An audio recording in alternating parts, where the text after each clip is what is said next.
a notti in circa di scambiare, a volti patrioti valori a cristà, un sogno cittadella con voli a stanciare, un'idea zitella di tempi e tempi fa.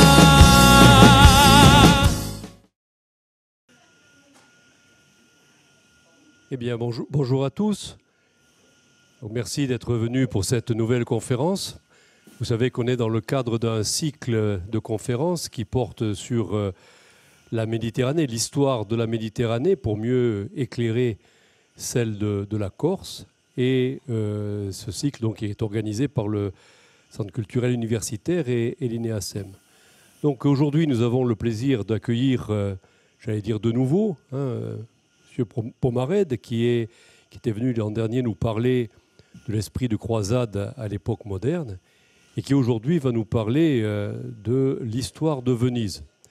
Alors, nous allons bien entendu l'écouter avec le plus grand plaisir et ensuite, on prolongera par un petit débat avec notamment Antoine-Marie Graziani, que tout le monde connaît, et vous aurez la possibilité, bien sûr, également d'intervenir. Alors on espère simplement qu'ayant un très grand spécialiste de Venise et un autre de Gênes, ça ne finira pas comme la bataille de Coursault, mais nous verrons à la fin des échanges. Si c'est Coursault, c'est bon pour moi. Voilà, M. Pomarède. Merci beaucoup. Merci beaucoup. Avant toute chose, je voudrais remercier très chaleureusement Jean Castella et Antoine-Marie Graziani de m'avoir invité à nouveau à faire une conférence à Corte. Et c'est toujours un grand plaisir pour moi de venir ici. Et pour vous présenter donc cette réflexion sur Venise et son empire maritime, sachant naturellement que la notion, et ça sera le point que je développerai en introduction, la notion d'empire utilisée pour évoquer les possessions vénitiennes d'outre-mer, ce chapelet de territoires, d'îles, de comptoirs, de points d'ancrage qui, nous le verrons, se déploient en Méditerranée, est une notion discutée. C'est-à-dire que les historiens ne s'accordent pas sur donc, la manière dont il faut qualifier ce que les Vénitiens eux-mêmes appelaient en fait à l'époque moderne le Stato d'Amar. Nous y reviendrons. Certains historiens parlent d'empire, d'autres donc préfèrent évoquer une thalassocratie, certains même donc évoquent à propos de ces possessions vénitiennes l'idée d'un Commonwealth vénitien unissant la République et ses territoires de nature extrêmement variée et disparate. Nous allons essayer d'éclairer la manière dont cet empire s'est constitué, a évolué sur la longue durée. Il est inséparable dans un premier temps, et ça sera le premier aspect que je le développerai, il est inséparable de ce que l'on a évoqué à propos des Vénitiens, donc un sens de la mer. C'est un grand historien vénitien, Alberto Tenenti, qui à propos des Vénitiens parlait du senso del mar et le sens de la mer que les Vénitiens avaient développé. Et ce sens de la mer est indissociable finalement de la manière dont eux-mêmes se sont représentés dès l'origine leur ville et ses relations particulières à la mer. C'est ce que nous allons voir dans ce premier temps donc, de cette présentation. Alors peut-être, donc Antoine-Marie, tu es devant en fait une partie de l'écran, voilà. Donc, alors, donc j'ai mis un certain nombre de textes. Alors l'écran est peut-être un peu loin, mais je vais en reprendre certains avec vous, pas tous. Peut-être que par la suite, je donnerai le PowerPoint à Jean Castella, qui pourra le diffuser si vous souhaitez après retrouver ces documents.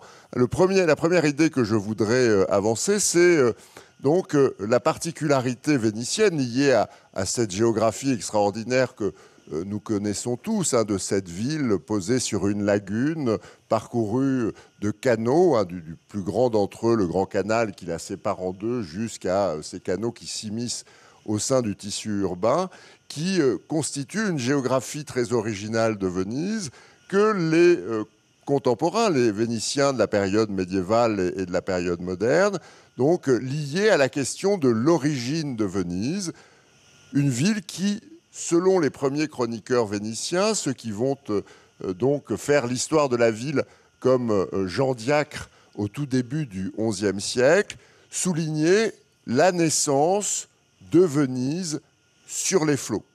Et évoquant cette naissance quasi miraculeuse sur les flots, donc ils font de la fondation de Venise, qu'ils situent quelque part au 5e siècle, là on parle de 421, même si tout cela est naturellement une histoire réinventée par les Vénitiens à partir du 10e, 11e siècle, et nous verrons tout à l'heure pourquoi cette période du 10e, 11e siècle est importante.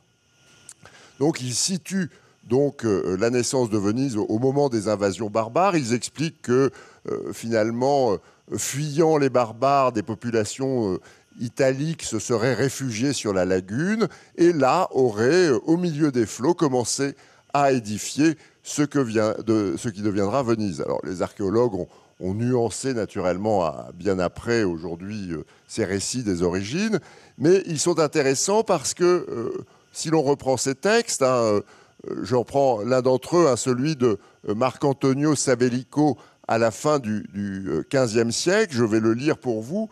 Cette cité n'est pas baignée par les ondes de la mer sur l'un de ses côtés, comme c'est le cas de beaucoup d'autres, mais elle est placée tout entière au milieu des eaux. Et mis à part les bâtiments, tu n'y trouveras pas facilement quelque chose qui ne soit la mer. Derrière cette idée donc, que Venise est née au milieu des flots, il y a deux idées que les Vénitiens vont retenir. Cette naissance sur la mer est une garantie à leurs yeux de la liberté de Venise. Parce que Venise est née sur la mer, elle n'est sujette à aucun autre État. Et l'indépendance politique que les Vénitiens vont gagner, à l'origine, Venise, c'est une dépendance en fait de l'Empire byzantin, tel qu'il s'organise après la chute de Rome. Et cet empire byzantin a des ramifications encore en Italie, à Ferrare et en Vénétie. Mais les Vénitiens vont tirer argument de cette naissance sur la mer pour souligner leur liberté. Ils ne dépendent d'aucun souverain terrestre, parce qu'ils sont nés sur les eaux, et sur les eaux, il n'y a pas ce droit territorial que l'on trouve ailleurs dans la péninsule. Et l'autre argument, l'autre idée qu'ils vont tirer de cette naissance providentielle sur la mer, c'est le lien étroit qu'ils entretiennent avec celle-ci. Cette destinée maritime, ce sens de la mer qui, dès l'origine, donc, aurait habité, en raison de cette naissance sur la mer, les Vénitiens eux-mêmes. Et ce motif va être décliné dès le XIe siècle, on le voit jusqu'aux périodes les plus récentes, celles de la modernité, le XVIe, XVIIe siècle, en subissant des variantes. Par exemple, à la charnière du XVe et du XVIe siècle, ce mythe de la naissance sur les eaux est revisité à la Renaissance, donc à l'aune des mythes antiques, et les Vénitiens donc, feront une assimilation entre Venise et Vénus, la fameuse Vénus Anadyomède, la Vénus sortie des eaux. Et nous avons là toute une iconographie qui renvoie à cette assimilation entre Venise et Vénus. Vous avez donc une médaille qui a été frappée en l'honneur d'un doge qui représente une divinité marchant sur les eaux. Cette divinité, c'est à la fois Venise et Vénus. Vous avez un tableau du Palais ducal qui est peint à la fin du XVIe siècle, après la rénovation du Palais ducal, et qui représente une divinité en son centre, qui est une allégorie féminine qui renvoie à Vénus, mais qui est aussi une allégorie féminine qui incarne Venise, qui se trouve entre Mars et Neptune, le dieu de la guerre, le dieu de la mer, deux finalement divinités qui renvoient à la puissance vénitienne. Et cette assimilation entre Venise et Vénus est une autre finalement déclinaison de cette idée essentielle de la liaison entre Venise et la mer.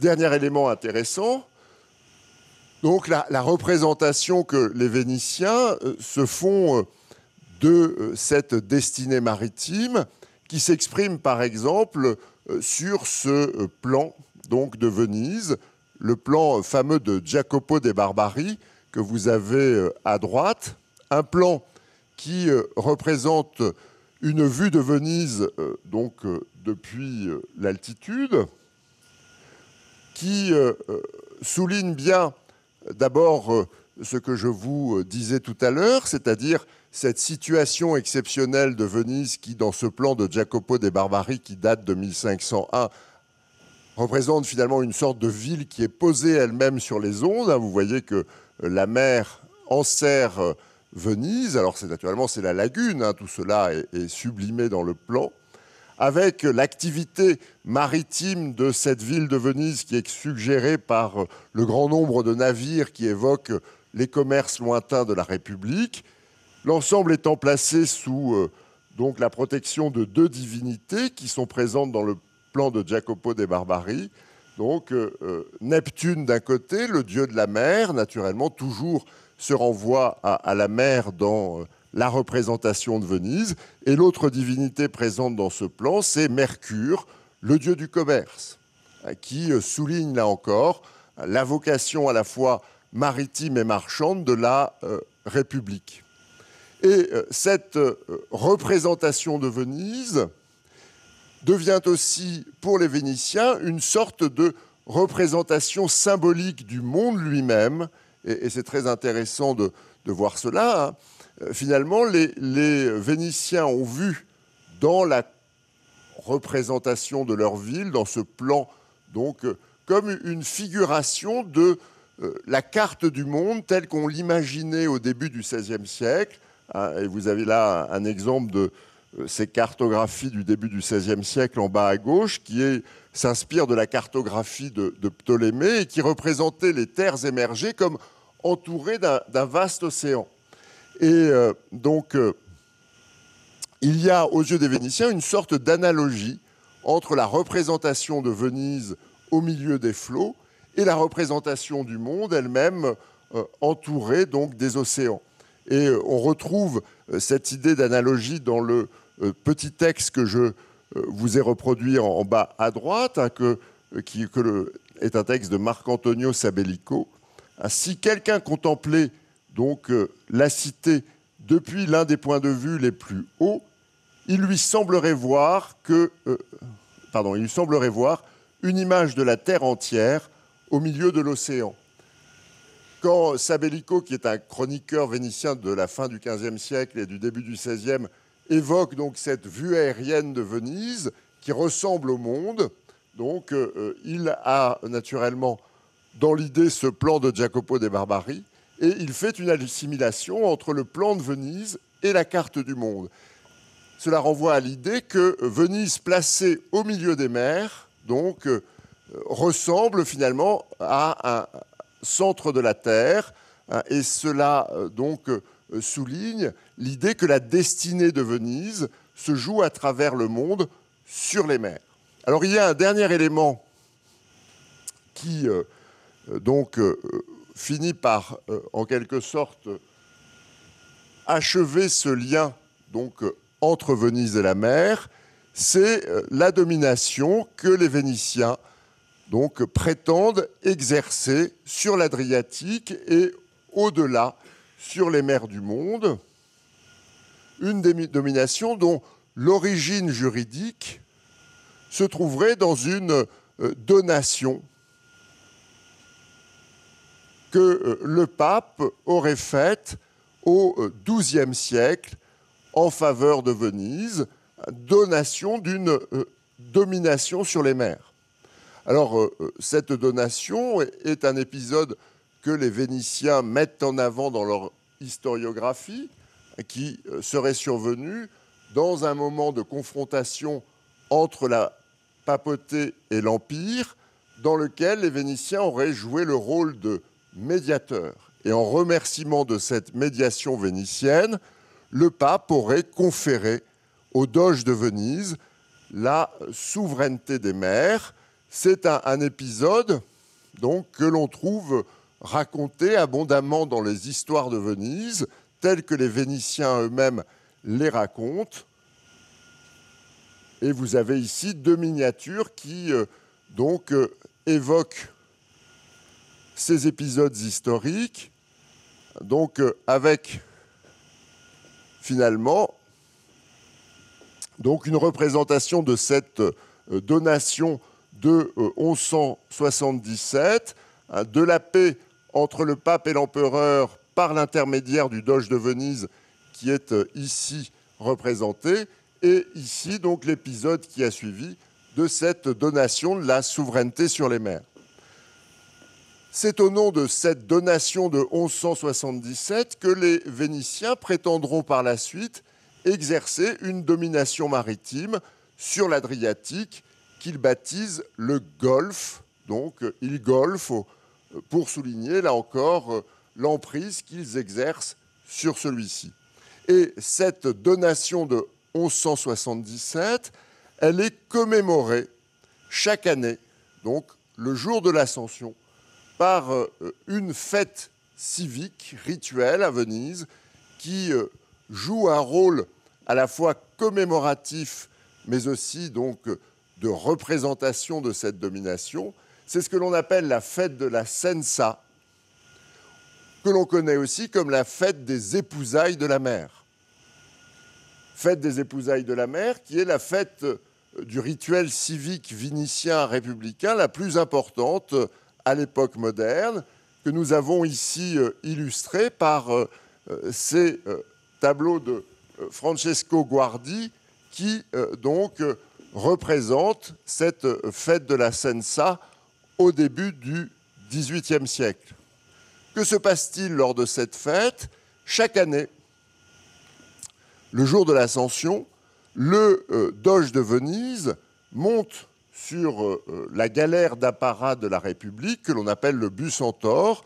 Alors, il n'y en a pas eu qu'une seule dans l'histoire de la République, il y en a eu toute une série qui ont été fabriquées à mesure que les galères précédentes s'usaient, mais qui sont armées chaque fois de manière plus majestueuse et plus grandiose. Les derniers Bucentaures, ceux du XVIIIe siècle, sont chamarrés et rehaussés de couleurs, de dorures, de sculptures qui soulignent donc cette puissance maritime de Venise. Chaque année, donc, le Doge quitte la place Saint-Marc à bord du Bucentaure et se dirige vers le Lido, donc, c'est-à-dire le cordon littoral qui sépare la lagune de l'Adriatique. Il traverse le Lido par l'une des passes donc, qui sont ménagées dans celui-ci pour gagner l'Atlantique l'Adriatique, et s'avance donc au milieu de l'Adriatique. Et une fois arrivé là, entouré par tout un cortège de navires vénitiens qui l'accompagnent donc au cours de ce qui apparaît comme une sorte de grande parade navale ou maritime, une fois arrivé donc au sein de l'Adriatique, il laisse tomber dans la mer Adriatique un anneau d'or et prononce une formule rituelle selon laquelle donc il épouse symboliquement la mer. C'est ce que l'on appelle les épousailles de la mer et qui viennent donc rappeler cette donation que le pape aurait faite au Doge de Venise en 1177 de cette domination donc sur les mers. Comme donc un mari sur sa femme, c'est l'idée qu'il y a derrière cela. Naturellement, Venise, en vertu de ce mariage qui est commémoré chaque année, exerce une domination aussi donc, sur la mer Adriatique.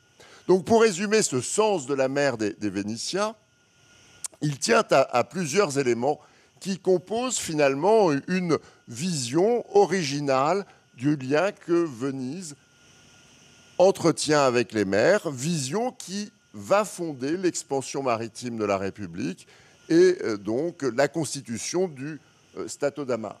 Premier élément de ce lien, c'est l'originalité de sa situation, cette naissance sur les flots que les Vénitiens donc avancent comme un argument pour souligner d'abord l'indépendance de Venise à l'égard de tout autre pouvoir contemporain, d'autre part pour illustrer le lien particulier que les Vénitiens entretiennent avec la mer. Deuxième élément, c'est cette vision d'un monde centré sur Venise, respirant finalement avec le va-et-vient des navires de Venise qui donc parcourent les mers du monde. Troisième élément, c'est un élément plus politique, mis en avant par l'historiographie vénitienne, d'une prétention à la domination des mers qui se trouverait fondée sur un événement historique originel survenu au XIIe siècle. Événement qui n'a jamais eu lieu, comme le montreront les historiographes du XVIe siècle. C'est une invention vénitienne, mais qui va servir aussi donc à justifier les prétentions de la République en termes maritimes. C'est sur ces liens étroits, vous voyez, j'ai insisté d'abord sur la symbolique, qui me paraît importante, c'est sur ces liens étroits que Venise va édifier son empire. Cet empire, les Vénitiens ne l'appellent pas empire, ils le désignent par un terme dont nous allons essayer de comprendre la signification, qui est stato d'amar, l'état de la mer. Alors cet empire de Venise s'est constitué de façon progressive. Et donc ne correspond pas à un territoire qui serait d'un seul tenant, mais donc correspond, on le voit sur la carte que nous avons en bas à droite, donc correspond en fait à un chapelet de territoires, d'îles, d'implantations qui relie finalement Venise au fond de l'Adriatique jusqu'à la Méditerranée orientale, avec des implantations le long du littoral adriatique, sur la côte dalmate, une présence en mer Ionienne, et puis donc en Grèce, des implantations territoriales. Ce stato d'Amar, cet empire vénitien, la première chose qui saute aux yeux en regardant la carte, c'est son caractère disparate. Il n'est pas d'un seul tenant, il s'agit donc d'un ensemble de territoires aux statuts eux-mêmes variés, aux populations bigarrées.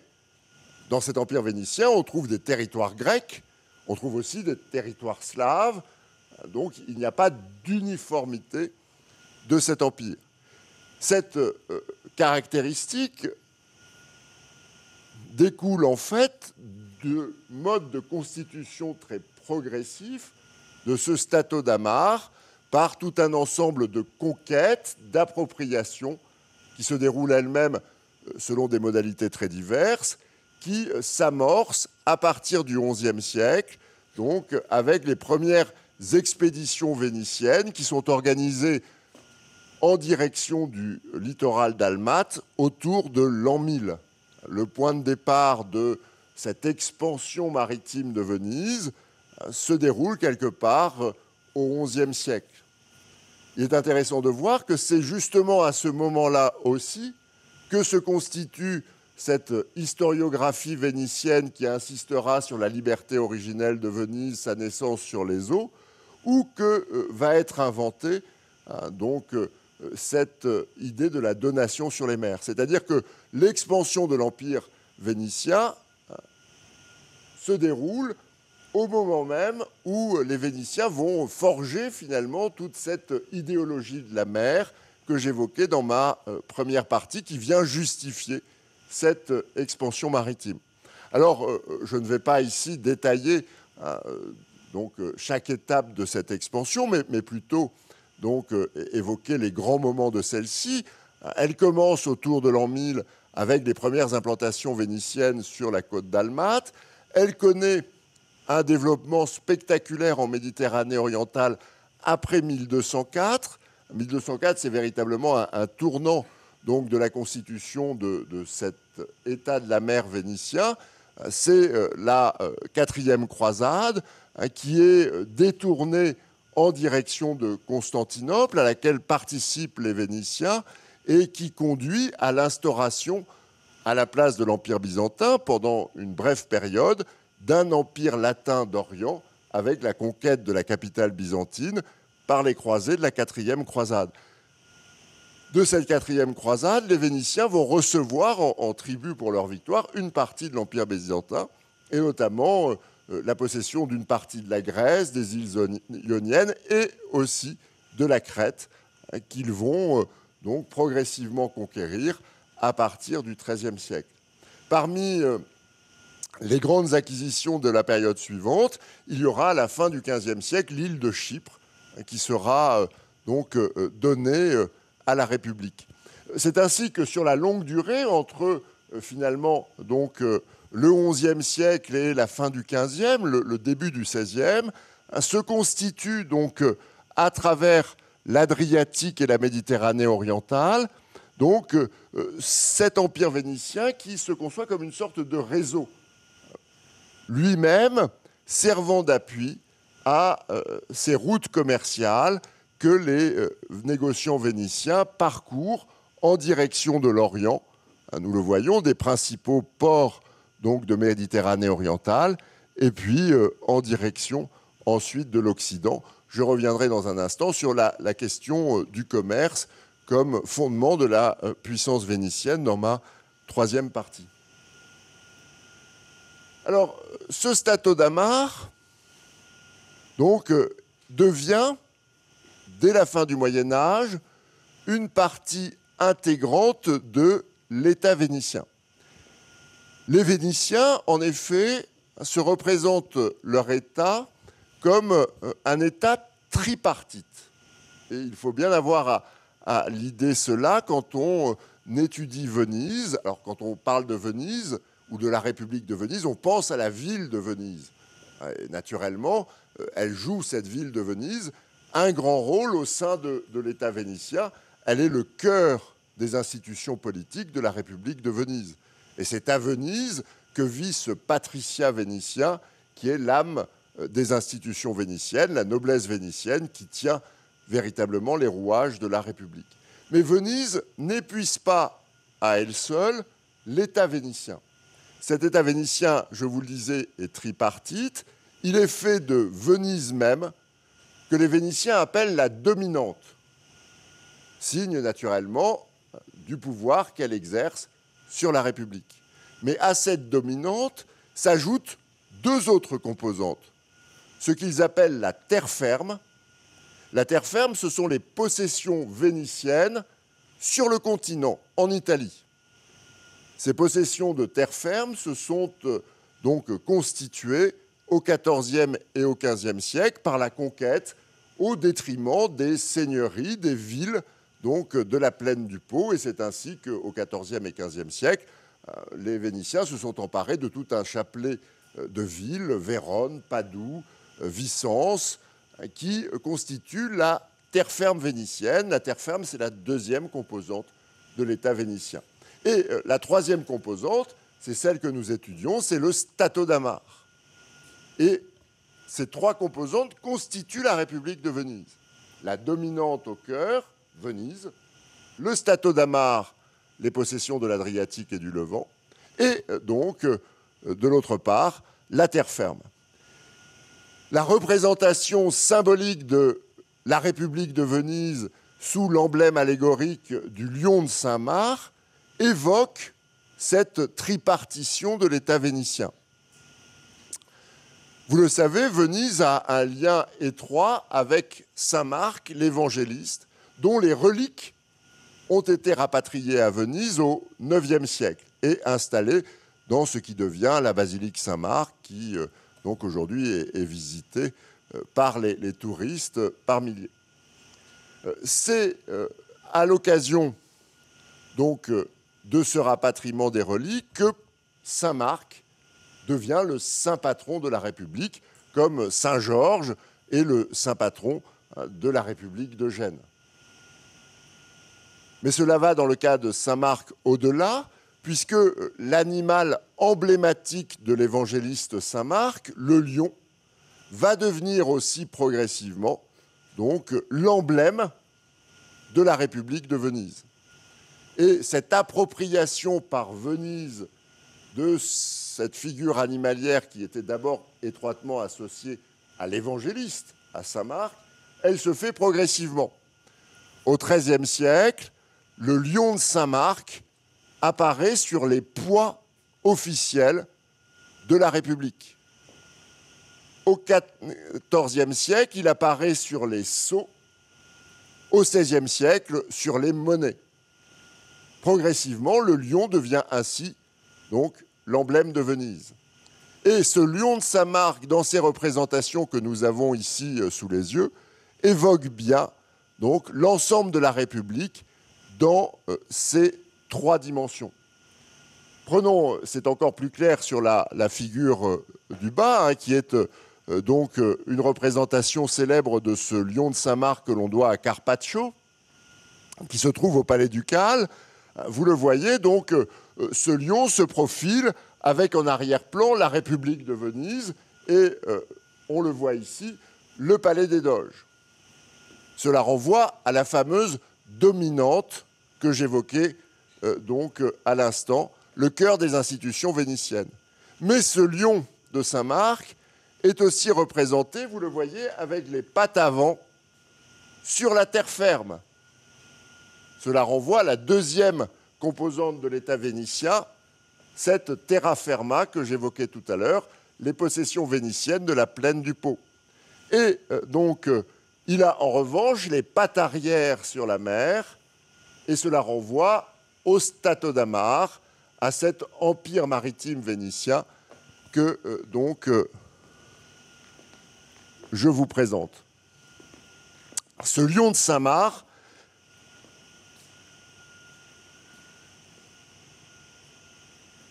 est donc diffusé ensuite dans l'ensemble de l'Empire de Venise et rappelle partout la domination de la République. Dans ces territoires que j'évoquais tout à l'heure, hein, ce chapelet d'îles donc, que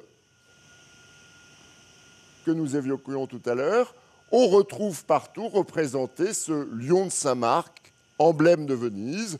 Alors, on le rencontre dans l'île de Chypre, on le rencontre en Crète, on le rencontre aussi en Dalmatie. Il est ici représenté sur la porte de Zadar.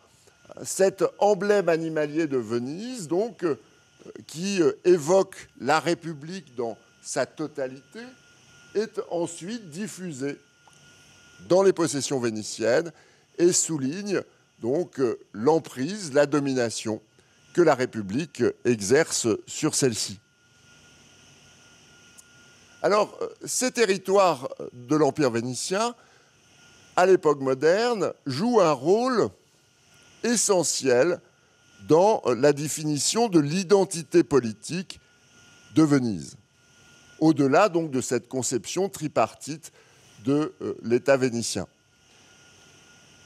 Ce rôle essentiel, il est lié à la nature d'une partie de ces territoires et aux prétentions politiques des Vénitiens. Venise, je vous l'ai dit déjà à plusieurs reprises, et il est temps que je m'arrête là-dessus un instant, Venise est une république. Alors naturellement, c'est une république, comme à l'époque moderne, c'est le cas de la plupart des républiques, d'une nature un peu particulière, c'est une république oligarchique, dans laquelle le pouvoir est détenu par l'aristocratie, la noblesse vénitienne, qui exerce collectivement le pouvoir au sein de la République, dans la dominante et dans ses territoires.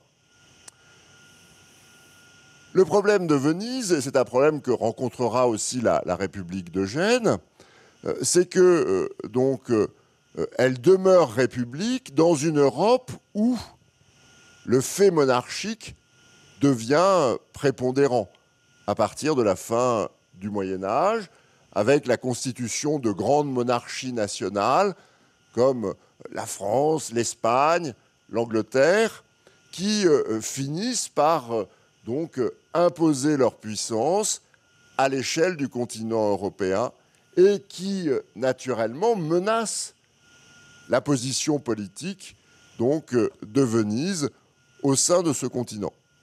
Cette menace, Venise l'éprouve directement au début du XVIe siècle, lorsque ces territoires sont envahis par une coalition donc, de souverains européens regroupant la papauté, la France, l'Espagne, que l'on appelle la Ligue de Cambrai, qui envahit la terre ferme vénitienne, qui défait les troupes vénitiennes à Agnadel en 1509 et qui ébranle durablement les fondements donc, politiques et territoriaux de la République. Cette invasion que les Vénitiens subissent à l'orée du XVIe siècle les conduit à réfléchir collectivement sur les fondements de leur grandeur et sur la manière dont ils pourraient finalement continuer à peser politiquement et symboliquement en Europe.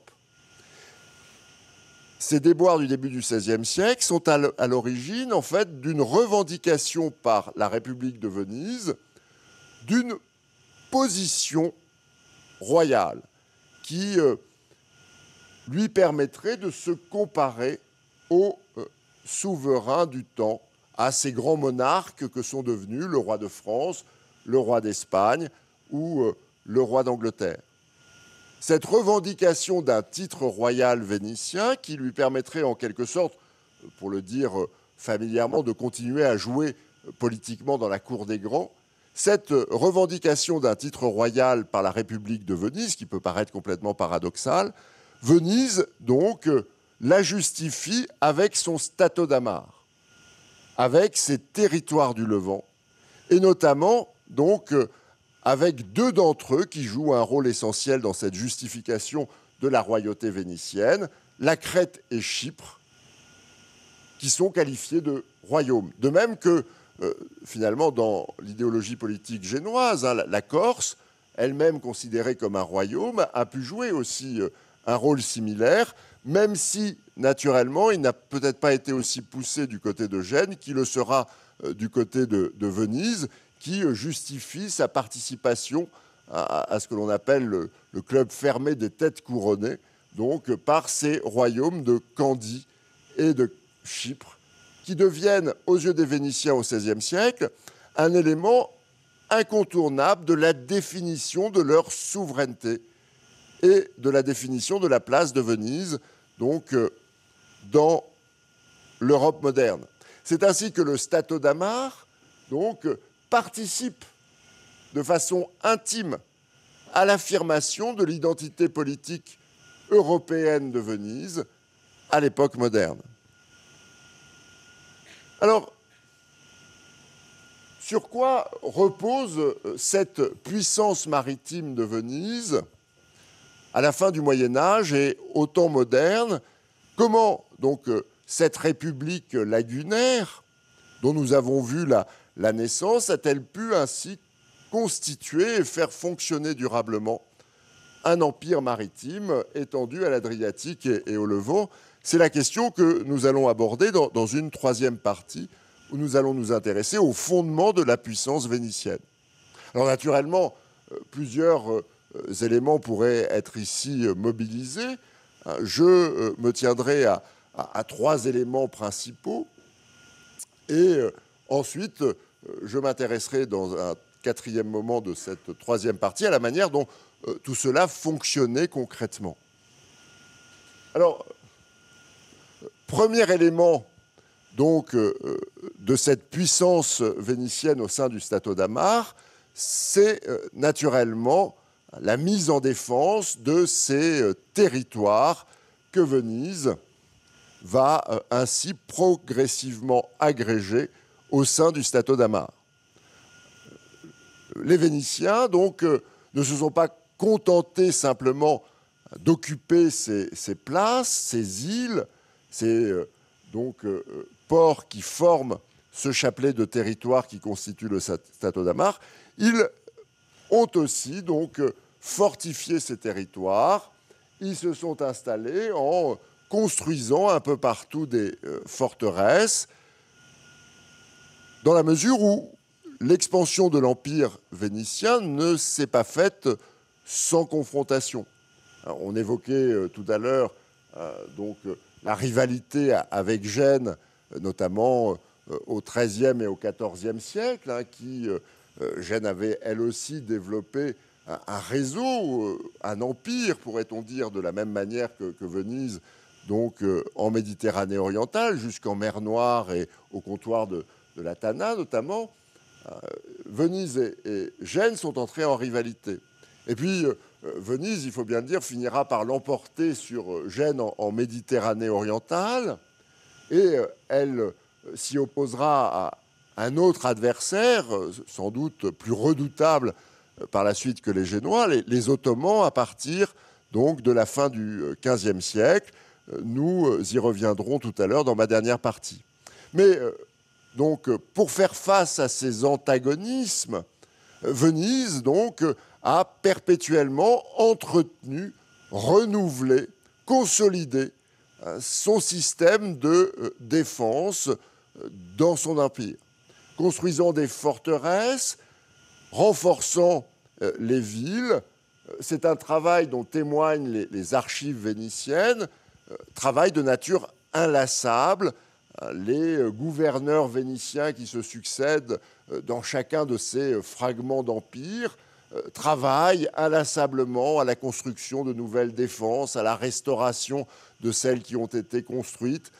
Donc Venise s'engage dans un mouvement de longue durée de mise en défense de ces territoires qui devient de plus en plus important à mesure que la menace ottomane, nous y reviendrons, se révèle de plus en plus forte à partir de la fin du XVe et du XVIe siècle. Le deuxième élément de la puissance, c'est la flotte. Rien n'aurait été possible sans le développement à Venise d'une flotte de guerre puissante et imposante. Au cœur de ce développement de la flotte vénitienne, il se visite aujourd'hui à Venise l'arsenal. L'arsenal est le lieu de production de la flotte vénitienne. À l'époque moderne, en tout cas au XVIe jusque dans la première moitié du XVIIe siècle, essentiellement une flotte de galères. Et puis, on verra apparaître, à partir de la fin du XVIIe siècle, les premiers navires de ligne de guerre qui seront construits par l'arsenal de Venise. Donc, le lieu de production de cette flotte de guerre, c'est aussi le lieu où Venise conserve ses réserves de galères, puisque donc, non seulement on construit les galères, mais on les conserve au sein de l'arsenal démembré, et en cas de guerre et de nécessité, on les assemble les unes après les autres en un temps record. L'arsenal, c'est un lieu de fabrication de navires, c'est un lieu aussi d'entrepôt de ces navires que l'on démonte et que l'on est capable de remonter très rapidement lorsque le besoin se fait sentir. De telle sorte qu'au XVIe siècle, la flotte permanente de la République, la flotte que Venise entretient couramment sur les mers en temps de paix, tourne autour de 50 à 60 galères qui croisent dans l'Adriatique et dans le Levant. Et en temps de guerre, elle est capable, donc, en l'espace de quelques semaines, de passer d'une cinquantaine ou d'une soixantaine de navires à 150 galères, après avoir monté donc toutes celles que la République tient en réserve en pièces détachées, puisque c'est de cela qu'il s'agit, dans son arsenal. Et cela fait de cet arsenal de Venise donc un lieu de production qui compte jusqu'à 2000 ouvriers au XVIe siècle, qui est donc un centre de production et de construction navale, sans doute le plus important de l'Europe occidentale au XVIe siècle. Et vous voyez l'arsenal de Venise, qui n'a d'ailleurs pas cessé de s'agrandir entre la période médiévale et la période moderne, avec la construction de nouveaux bassins progressivement. Donc, Alors cette flotte de guerre, elle a plusieurs rôles. Elle a eu un rôle essentiel dans la conquête, ou dans les conquêtes. Quand, autour de l'an 1000, donc, Venise lance ses premières expéditions contre le littoral dalmate, elle le fait avec ses vaisseaux.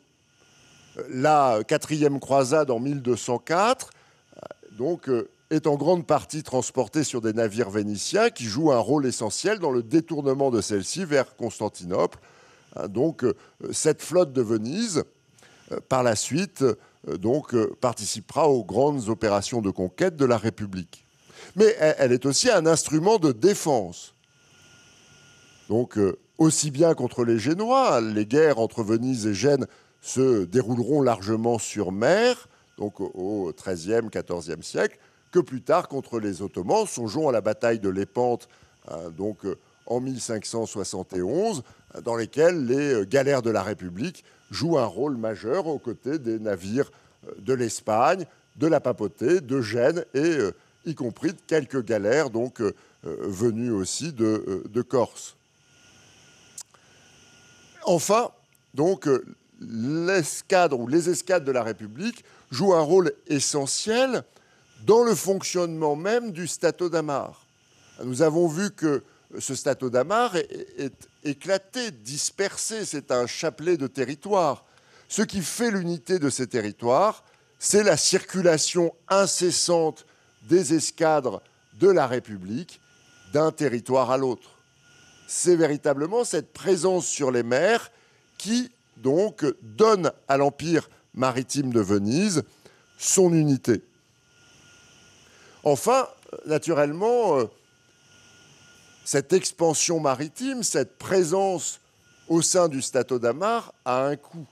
L'entretien de cette flotte, donc la mise en défense des territoires, tout cela donc, exige un financement que Venise va longtemps tirer de son commerce. Le troisième fondement de la puissance donc, vénitienne, à l'origine de la constitution du Stato d'Amare, c'est l'essor commercial de la République. Ce sens de la mer donc, que j'évoquais tout à l'heure ne se traduit pas simplement par un essor d'un empire maritime, il se traduit aussi par l'essor du commerce maritime de Venise, un commerce qui atteint son apogée à la fin de la période médiévale, au début de la période moderne, qui est un grand commerce international, qui implique la classe dirigeante de Venise, le patriciat vénitien, qui s'implique donc dans les derniers siècles de la période médiévale directement dans ce commerce, et qui est un commerce qui fait de Venise une plaque tournante des échanges entre l'Orient et l'Occident.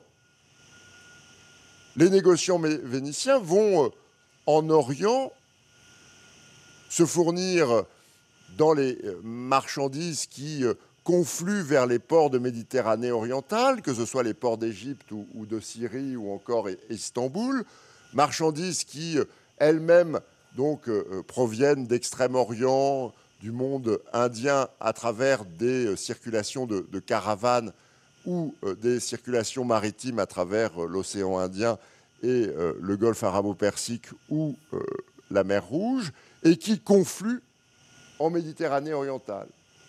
Ces marchandises, dont les fameuses épices, dont les Européens ont besoin durant la période médiévale, sont ensuite redistribuées depuis Venise au reste de l'Europe, soit en direction du monde germanique, par voie de terre, soit en direction du bassin occidental de la Méditerranée, par voie de mer.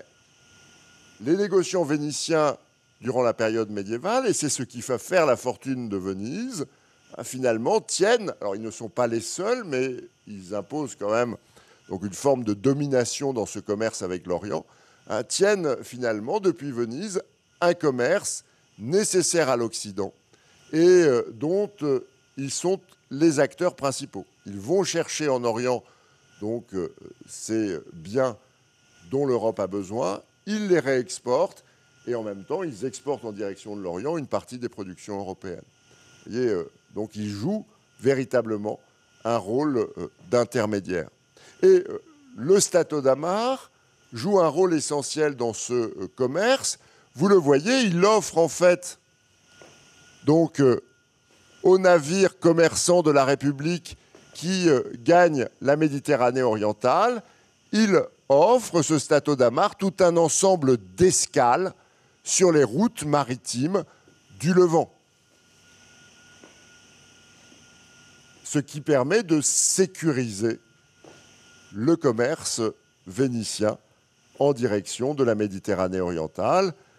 Les profits de ce commerce venant naturellement enrichir la classe dirigeante de Venise, opulence qui se traduit aussi à travers la construction des palais à Venise, hein, dont nous pouvons aujourd'hui constater les traces, et finalement opulence qui sert aussi à financer ce développement de l'Empire et donc cette installation durable des Vénitiens. Alors quelques mots sur le fonctionnement de cet empire, et puis nous l'aborderons dans une dernière partie dans son déclin. Le propre de cet empire vénitien, nous l'avons vu, c'est son éclatement. Et ce qui fait l'unité de cet empire, c'est d'abord la capacité de Venise à assurer une liaison grâce à sa flotte et aux diverses escadres de celle-ci, une liaison permanente entre ces territoires, ce qui finalement donc donne sa cohérence à cet ensemble. L'autre facteur d'unité, c'est le mode de gouvernement de ces territoires. Ces territoires vénitiens, que ce soit les îles, les grandes îles comme Chypre ou la Crète, les îles plus modestes comme Corfou par exemple, ou que ce soit simplement des villes, des points d'appui ou d'ancrage comme les villes du littoral dalmate, hein, Zadar, Split, Trogir, qui passent sous domination vénitienne. Partout, donc, des gouverneurs locaux sont installés par la République, qui sont des gouverneurs qui sont issus de la classe dirigeante vénitienne, qui sont eux-mêmes des nobles de la République de Venise, et qui sont finalement placés sous l'étroite subordination des conseils de gouvernement vénitiens, le Sénat ou le Grand Conseil. Autrement dit, ce qui fait l'unité de ce Stato d'Amar, c'est un mode de gouvernement uniformisé. Venise envoie dans chacun de ses territoires des membres de sa propre classe dirigeante pour les gouverner. Ceux-ci s'appuient sur des administrateurs locaux, ils s'appuient aussi sur des forces armées que les Vénitiens entretiennent dans ce chapelet de forteresses que nous avons vu tout à l'heure. Ces forteresses ont des garnisons donc, qui sont permanentes en temps de paix et qui se renforcent encore en temps de guerre et de menaces ottomanes.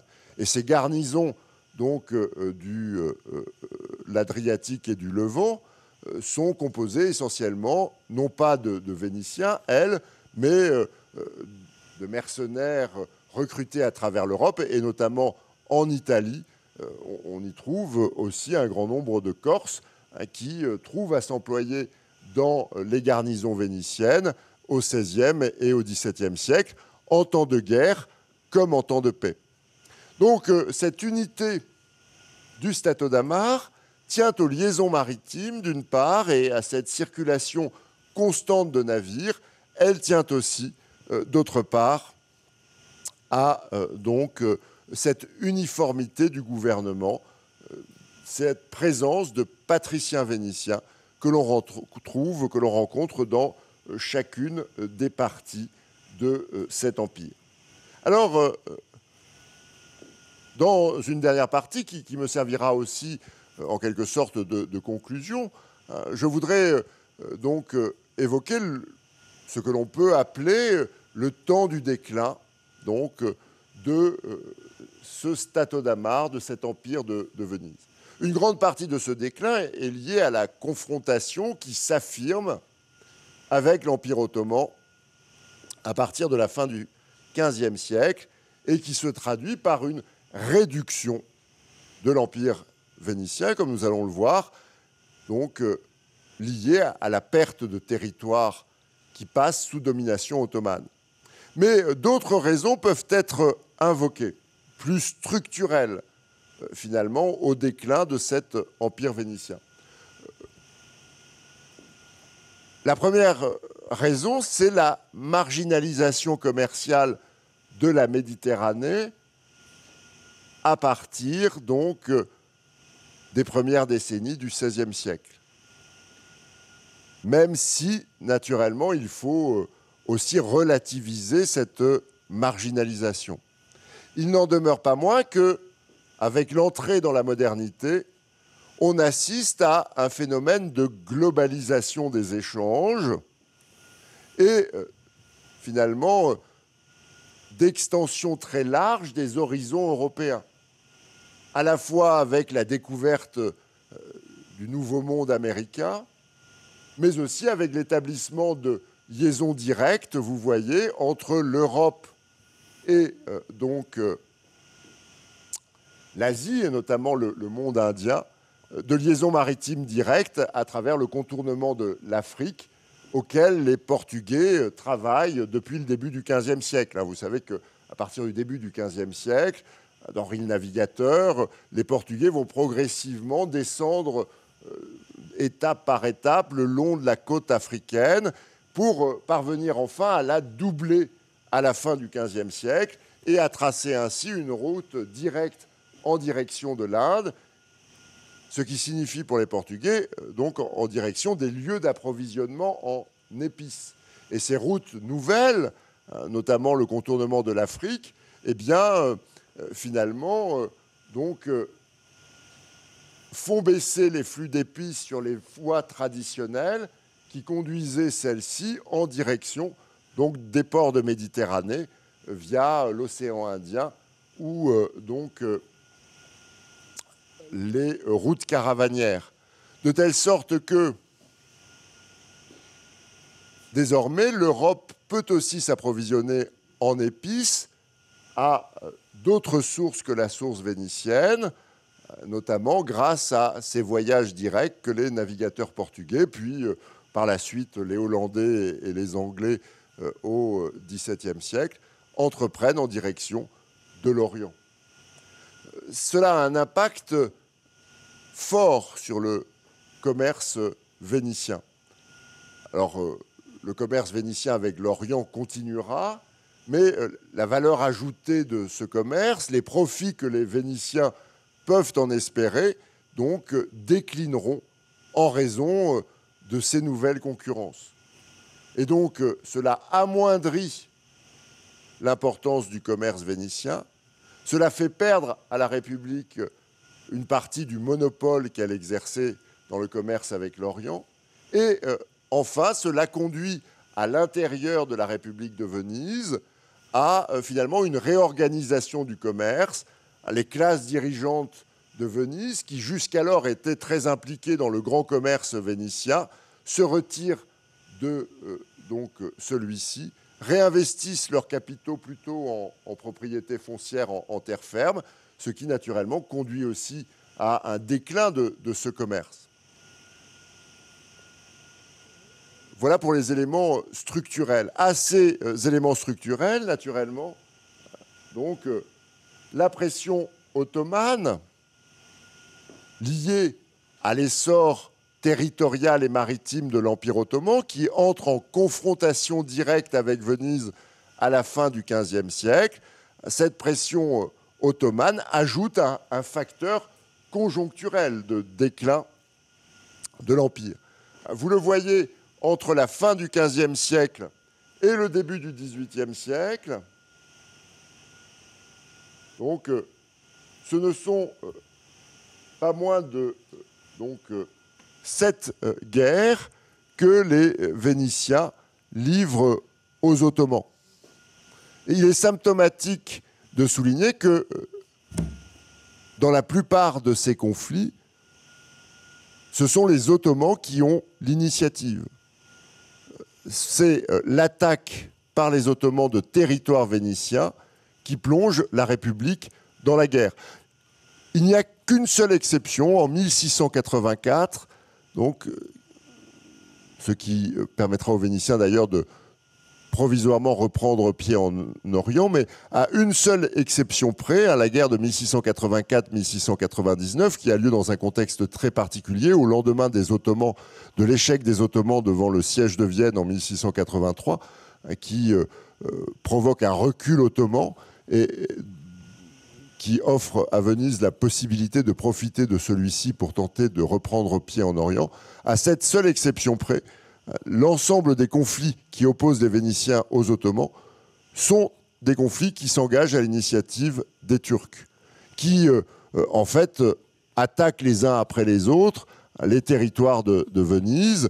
En 1469, c'est la perte de l'île de Négrepont, l'île de Bé, qui était une possession vénitienne, et ainsi de suite. En 1571, c'est la perte de Chypre. En 1669, c'est la perte de Candie.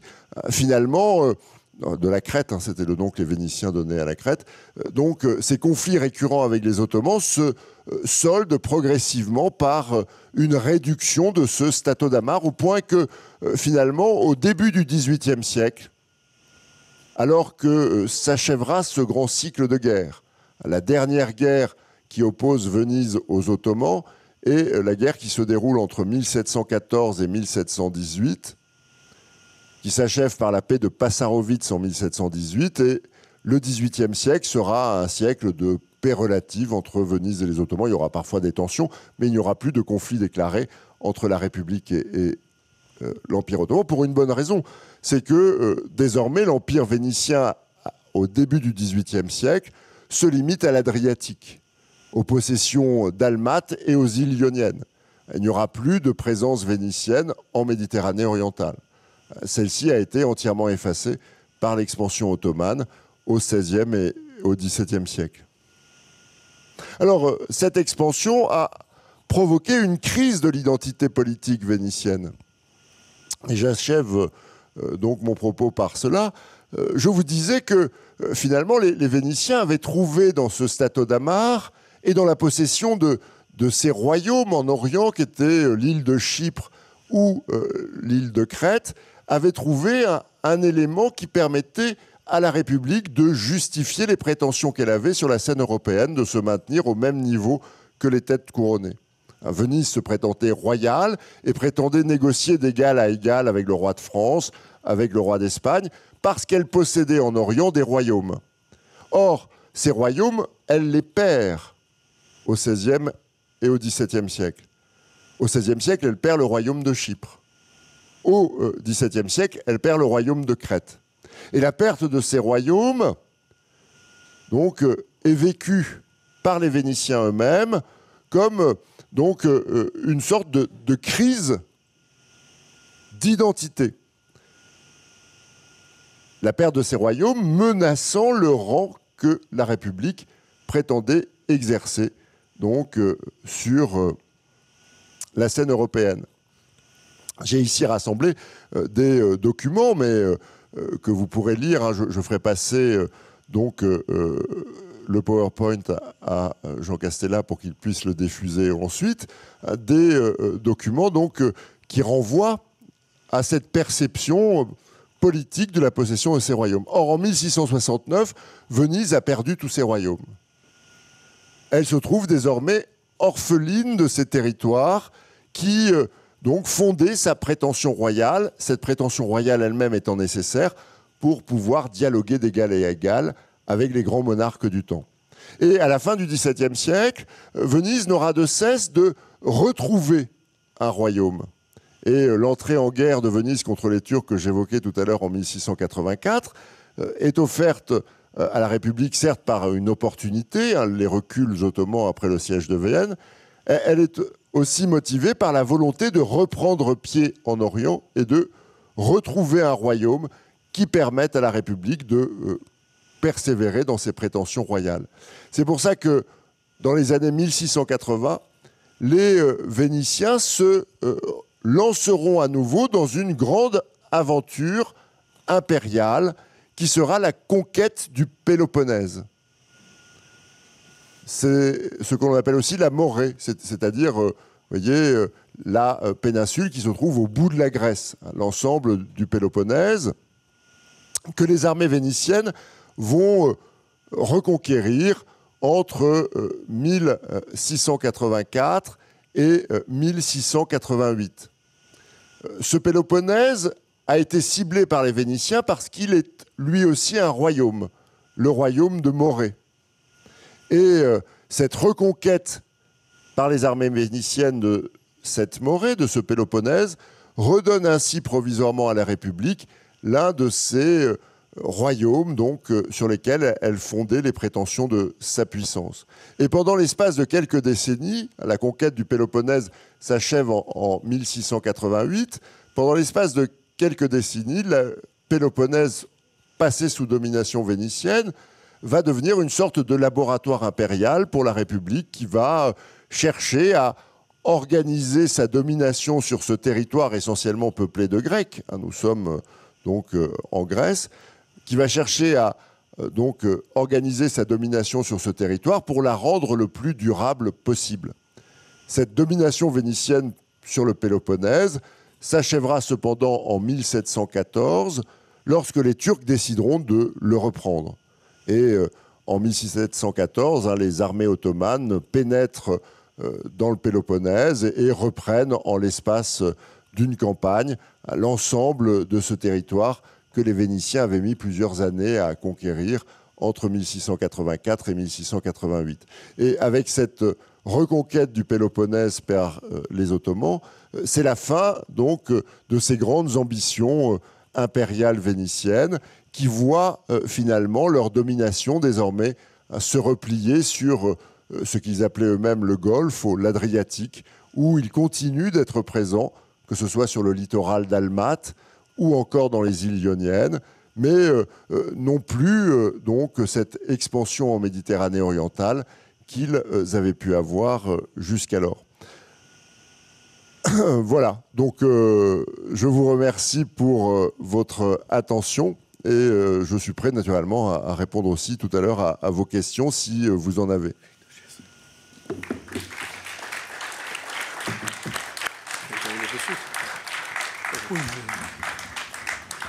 Alors, il y aura des questions ensuite. Moi, je vais revenir sur deux, trois éléments par rapport à ce qui a été dit par rapport à Gênes.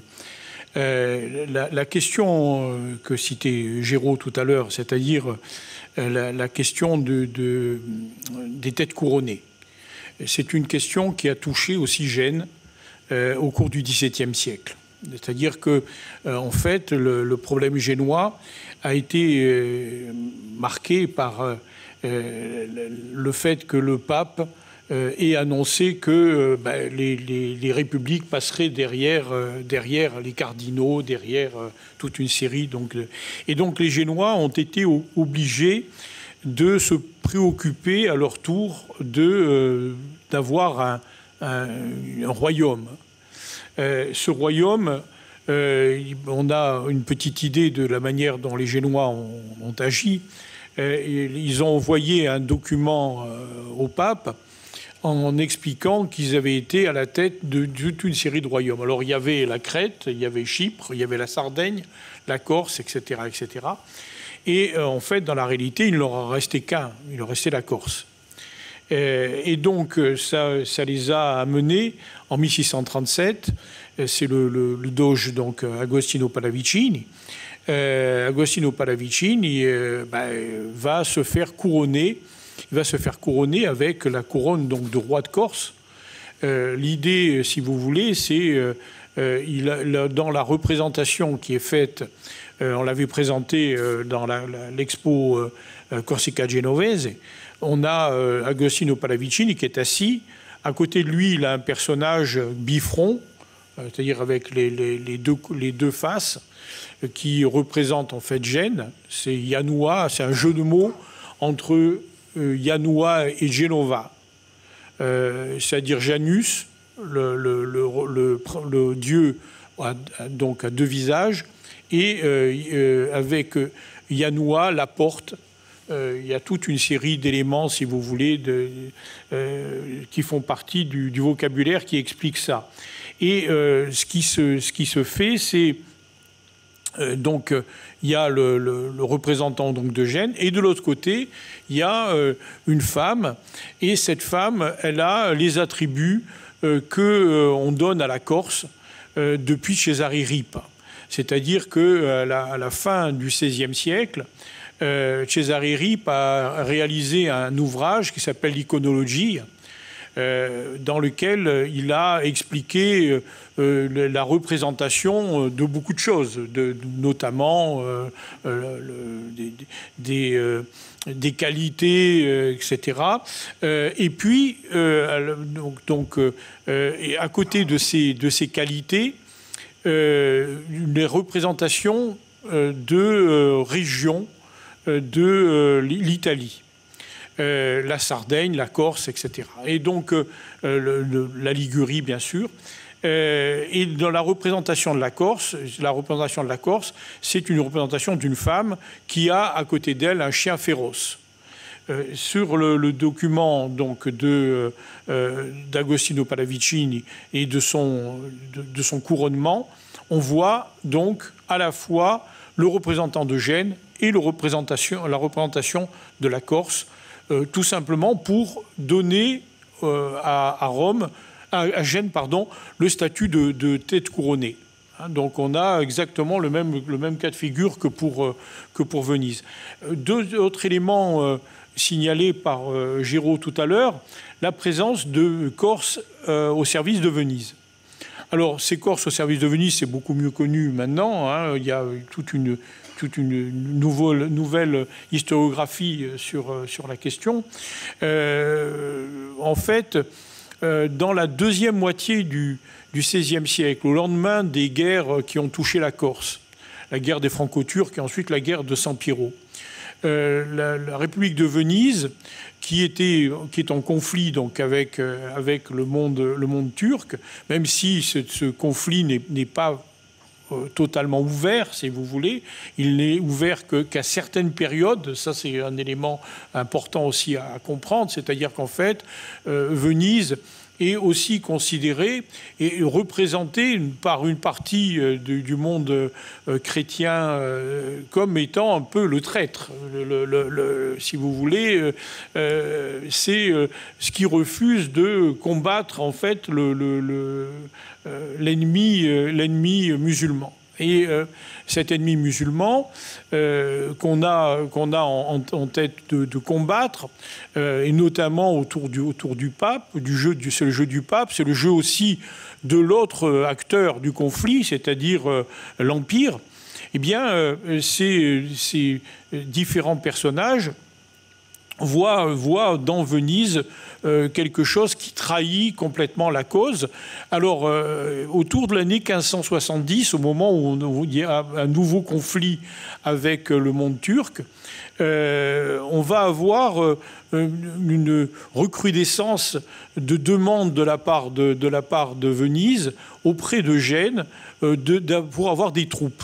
Alors ça tombe bien parce que ces troupes-là, elles sortent du conflit corse, donc c'est beaucoup plus simple.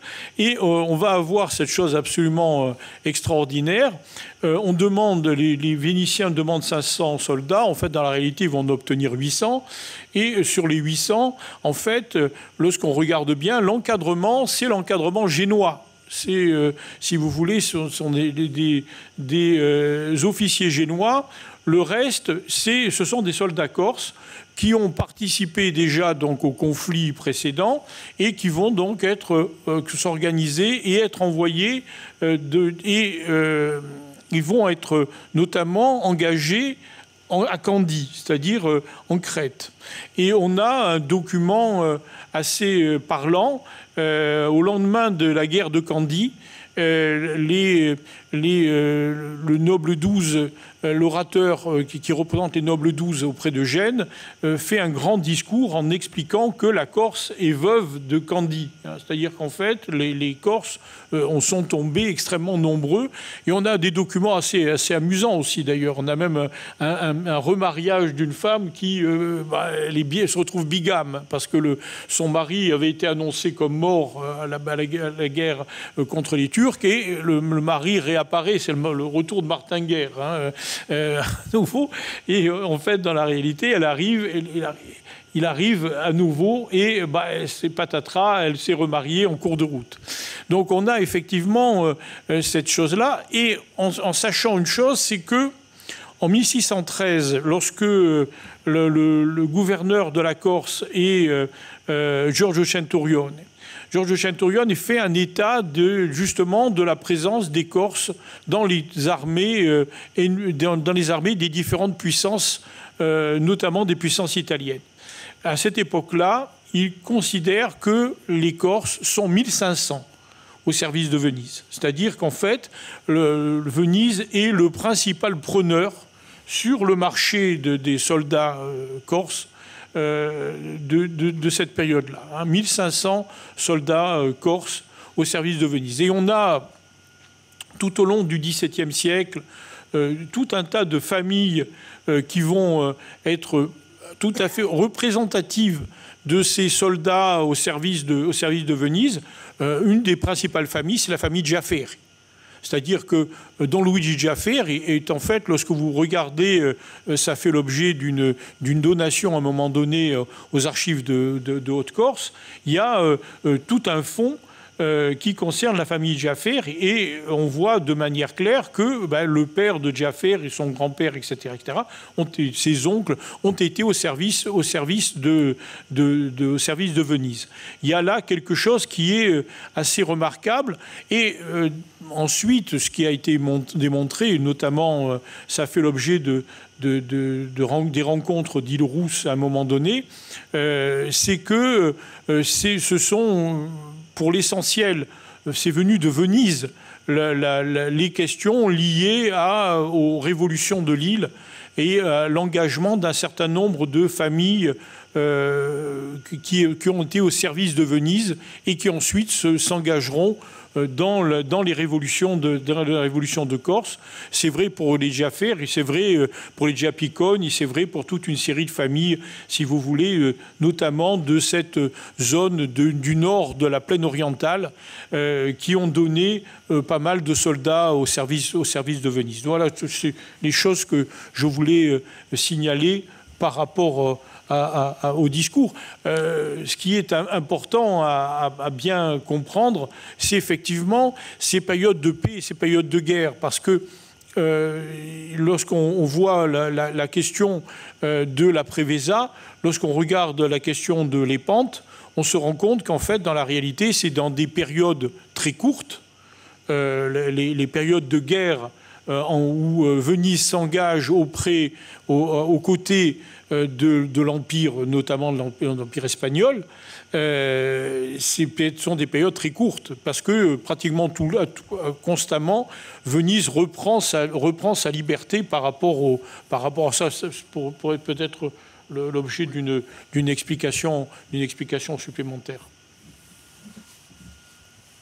Oui, alors, Antoine-Marie a tout à fait raison. Vu de l'Empire, si vous voulez, les guerres vénéto-ottomanes ont été, sur la longue durée, un désastre pour les Vénitiens. C'est-à-dire que, comme je vous l'ai dit, elles vont contribuer à une contraction de l'étendue de l'Empire vénitien en occasionnant toute une série de pertes territoriales que Venise doit concéder au sultan.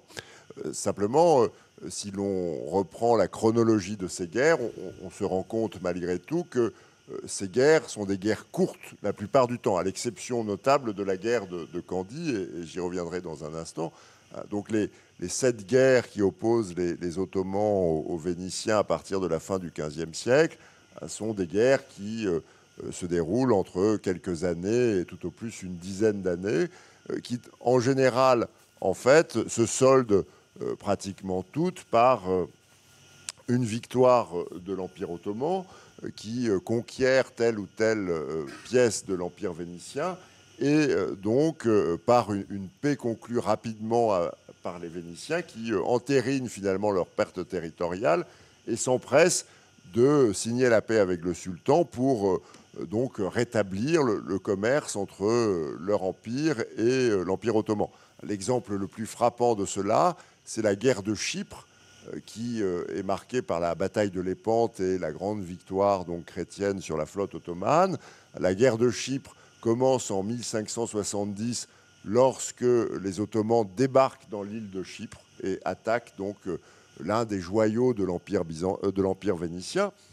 Cette guerre de Chypre donne lieu l'année suivante, en 1571, à la formation d'une coalition à l'initiative du pape entre la papauté, Venise, le roi d'Espagne Philippe II et tout un ensemble donc d'autres souverains qui apportent leur soutien à cette coalition, le duc de Savoie, le grand-duc de Toscane, la République de Gênes, donc qui se coalisent avec ces puissances pour combattre les Turcs. Et le résultat de cette coalition, qui donc est signée en 1571, c'est quelques mois plus tard la grande bataille de Lépante et la victoire navale des chrétiens, remportée le 7 octobre 1571, qui, en l'espace d'une seule bataille navale, détruit la flotte ottomane. Alors, elle sera très rapidement reconstituée, mais c'est une victoire marquante et qui sera très largement célébrée en Occident. Eh bien, 2 ans plus tard, en 1573, les Vénitiens signent secrètement une paix séparée et se désengagent donc de l'alliance qui s'était constituée en leur faveur. Donc Venise choisit la paix tout de suite, préfère abandonner l'île de Chypre conquise par les Ottomans et donc finalement conclure la paix. Et donc ces allers-retours de Venise donc, entre la guerre et la paix vaudront à Venise cette mauvaise réputation en Occident de trahir finalement toujours la cause chrétienne pour faire prévaloir ses intérêts. En fait, cette politique, elle est simplement liée à la dissymétrie des forces entre l'Empire ottoman et les forces vénitiennes. C'est-à-dire que Venise ne peut pas donc s'opposer seule à la puissance ottomane et finalement donc finit toujours par céder face à celle-ci. Elle tentera de résister ou en tout cas de durer dans la guerre à 2 reprises. La première, et on change finalement de pratique, c'est la guerre de Candie qui commence, là encore de façon traditionnelle, en 1645 par l'invasion ottomane de la Crète. Et là, donc, contrairement aux guerres précédentes, donc, cette guerre de Candie, guerre de Crète, va se prolonger pendant un quart de siècle, jusqu'en 1669. Pourquoi ? Parce que la Crète, c'est le dernier des royaumes que possède Venise. Et contrairement à ce qu'elle avait fait avant pour l'île de Négrepont, pour l'île de Bé, pour l'île de Chypre, cette fois-ci, Venise ne veut pas céder. Elle veut garder à tout prix la Crète, ou au moins un bout de la Crète, pour continuer à justifier cette couronne royale qui est la sienne. Et les Vénitiens vont s'accrocher pendant 25 ans à la défense d'une seule place dans l'île de Crète. Les Ottomans ont tout conquis, sauf la place de Candie, la capitale de l'île. Et pendant 25 ans, donc, les Vénitiens, obtenant parfois des secours de la France, de la papauté, d'autres souverainetés, vont pendant 25 ans défendre avec obstination cette unique place jusqu'à ce que finalement ils soient forcés de l'abandonner en 1669, mais parce que c'était le dernier royaume. Et l'autre exception à ces guerres brèves, c'est celle dans laquelle ils rentrent en 1684, parce qu'ils y rentrent comme alliés de l'empereur et de la Pologne, dans une guerre qui, cette fois-ci, tourne à l'avantage des Occidentaux, des Européens, et dans laquelle les Vénitiens vont parvenir à cette conquête de la Morée. Et la guerre va se prolonger jusqu'en 1699. Mais c'est vrai que, donc, à l'exception de ces conflits de la seconde moitié du XVIIe siècle, qui seront des conflits longs, les guerres entre Venise et les Ottomans ont toujours été très brèves, parce qu'elles ont très vite tourné au désavantage des Vénitiens, et que ceux-ci, voyant finalement que, naturellement, ils ne pouvaient rien espérer de la guerre, préféraient toujours, finalement, au bout de quelques années de conflit, trouver les voies d'un accommodement avec les sultans ottomans, accommodement qui leur était toujours défavorable, puisque derrière, ils devaient consentir à la perte d'un nouveau territoire. On va peut-être passer aux questions, si vous en avez sûrement. On va laisser passer. Hop là, une minute. Erami giovanotti in cerca di scambiare, a volte patrioti, valori a cristare, un sogno cittadella, un buli a stanciare, un'idea zitella di tempi e tempi fa.